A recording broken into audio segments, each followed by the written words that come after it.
If you play Dead by Daylight and are active on pretty much any social media platform, you might have noticed the absolutely catastrophic reception of the 9.1.0 update. And if I'm being completely honest, the reaction is completely justified. And for the less informed, with the preconceived notion that Dead by Daylight players love crying about everything that they can, which I will say is sometimes true to an extent, I'm making this video, first of all, of course, to complain into the void, but also to cover some of the issues that this update brought to the game and why I think it's problematic for the game's present and future. To start this off, the clown is in an absolutely terrible state right now, in my opinion, at least. I also made a video about it already. It's my first and the only other video on this channel, so make sure to check it out if you want. I know he's a killer that hasn't gotten a lot of love over the years, but he was a weaker killer that finally got a buff for once, and it's kind of sad that the buff in question just feels really bad to play, both as and against, especially. It's almost to the point where I personally feel that playing Clown in his current state would almost make me a worse killer player in general, just because the haste spam that the buff is encouraging just deletes the need to use your brain whatsoever.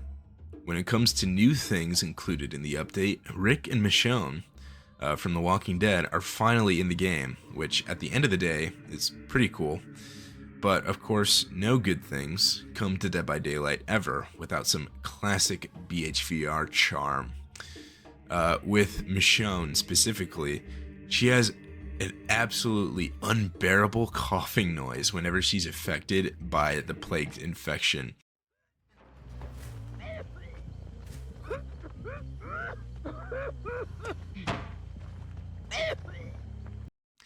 But that's not it. Michonne also has some Elder Scrolls Oblivion tier audio oversights, where it just sounds like they left in reactions from the directors in the recording studio. Take a listen.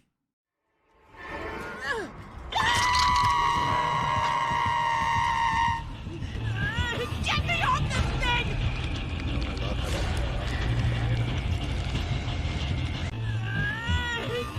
Get me off this thing!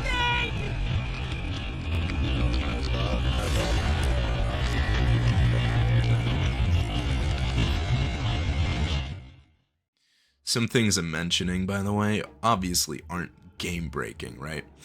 But you gotta remember that this is coming packaged with arguably one of the biggest mainstream licenses that the game has ever seen, which came after another massive horror license that brought the game to its highest peak player count of all time. Another thing that I wanted to mention is that there's a pattern I've noticed, and some of you have probably noticed this too, recently, of BHVR just straight up contradicting themselves and most likely just not communicating with each other as well as they could, which is really disappointing to see. For example, when the FNAF update released, the devs promised that new maps introduced with each chapter would have their own playlist so that everyone who wanted to experience the new map can do so quite easily. You can probably see where I'm going with this though, because a new map for the Walking Dead update called Fallen Refuge did in fact come, yet no exclusive playlist can be found. Not to mention, the map itself is, bear with me here, but it's just a half-baked Withered Isle slot map with a shack and a quote-unquote main building, but in reality it's just one tile with a Jana palette and a window, which is even more confusing because if you were following the devs on social media, they said that there wasn't going to be a standalone map for this chapter, but it would just be a tile that would spawn in sometimes on the condition that Walking Dead characters were present in the lobby or something like that, which is even more strange in and of itself because it brings up more underlying issues, but I'll just move on because I'm starting to ramble a bit. Also, I'm pretty sure you've all seen that Streetwise has a pretty game-breaking bug right now that allows you to have basically infinite charges on items, which as a killer-heavy player sounds very, very horrific to play against right now, especially after the Franklin's nerf, where it doesn't drain charges from dropped items anymore. Yeah, I mean, despite this, I got these screenshots coming up from Twitter, by the way, so if you follow these issues, you might have seen them, but it looks like the devs just don't care. They have the ability to kill switch the perk streetwise. They know they can prevent the issue from spreading and continuing to be a problem while they work on a fix. They know the bug is in the game, but they just chose inaction. I can get maybe spreading your efforts to other issues, and I can understand higher priority bugs, but just kill switch it. 100% inaction, in my opinion, is just completely unacceptable. Like, it almost feels like they just don't even care. But hey, new cosmetics are coming out soon. That's cool, right?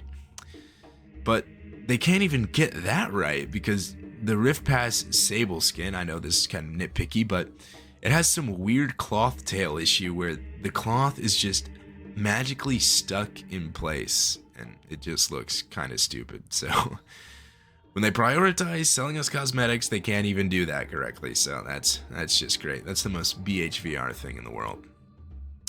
One thing I also forgot to mention a little earlier is the bug that was preventing killers from initiating chase with survivors, which effectively brought back infinites in some situations because windows would just never get blocked because the entity would never block them because the chase would never start. And this also caused a horrible problem where the pig could be chasing you while your bear trap timer was going off and there's nothing you could do about it. It would basically guarantee your death either by the pig just downing you or you just dying from the trap. I'm nearly positive they ended up fixing this. I'm pretty sure it's already fixed, but the main issue is that this bug was a thing in the PTB like a month ago. It was present in the PTB literally a month before the update dropped, and they just didn't care enough to fix it before release. It really confuses me to no end. Did they not know? Did they not watch any of their top creators streaming the PTB and testing it and finding that it's a bug in the game? Did nobody discover it for a whole month? Do they not have QA testers? Are their QA testers asleep? It's mind-boggling. I'm running out of like ways to describe this. I'm running out of adjectives. It's mind-boggling, truly. And then there's everyone's favorite poll. It's just a poll. It's on the offering screen. It shows up before every game. You'll see it all the time. Right now, if you bring an offering, people have started calling him Jim. And to be honest, I don't really mind Jim. I think he's kind of cool. I hope he actually becomes a charm at some point. I know people are asking the devs to make him a charm, sell us more cosmetics instead of, using our kill switches and fixing the game, but I'm getting ahead of myself. I know I did ramble quite a bit in this video, and a lot of it is kind of nitpicky, but it really is frustrating, so I hope you understand. Let me know in the comments if I left anything out, or if you've experienced anything else wrong with this patch that I forgot to mention. I think the final nail in the coffin for their blatant disregard of player sentiment would be asking us once again to vote the game for Labor of Love, which that really would most likely be the final straw. Oh yeah, something I forgot to mention, the game is kill switched, but I don't really care. I don't really think anyone cares. Even as Survivor, it's busted as Survivor, and I just don't like playing the game as a Survivor. Not the game Dead by Daylight. I love the game. Love-hate the game sometimes, but the map, the game, I don't like playing on it as Survivor or Killer. But I don't think anybody cares about that, but forgot to mention that. And pretty sure that's all I have for you guys today. If you enjoyed this video, I just started this channel, make sure to drop a sub, drop a like, and once again, let me know if I missed anything that's going on in the game right now. With that being said, Thank you so much for watching. Have yourself a good day or a good night. See ya.